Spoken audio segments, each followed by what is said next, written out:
అందరికీ నమస్కారం. ఈరోజు నేను టామరిన్ ఫైన్ ఇండియన్ డైనింగ్‌కి వచ్చేసాను. బేసిక్‌గా థాలీ తిందామని వెళ్ళాననమాట. థాలీ అవైలబుల్‌గా లేదన్నారు. Non veg thali. వాళ్ళకి అడిగాను, ఈరోజు ఏంటి స్పెషల్ ఉంది అంటే, వాళ్ళు మటన్ అండి బిర్యానీ చాలా బావుంటుంది. ట్రై చేయండి అన్నారు.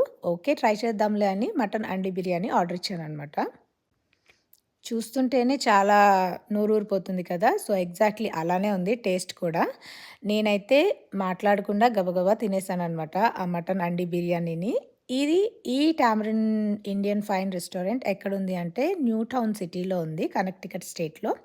ఆ దారిలో ఎవరైనా వెళ్ళేవాళ్ళుంటే ఈ రెస్టారెంట్‌ని కూడా ట్రై చేయండి. చాలా బావుంది. బేసిక్‌గా మా వారికి బయట ఫుడ్ అనేది ఎప్పుడు నచ్చదు. నేనే ప్రిఫర్ చేస్తాను బయట తిందాం అప్పుడప్పుడు అని. ఆయనకి కూడా ఈరోజు ఫుడ్ నచ్చిందనమాట. సో, దాన్ని బట్టి అర్థం చేసుకోవచ్చు ఎంత బావుందా అనేది. సో, ఫైనల్‌గా నేను గులాబ్ జాము విత్ ఐస్ క్రీమ్ కూడా ఆర్డర్ చేశాను. అది కూడా చాలా బావుంది. Thank you.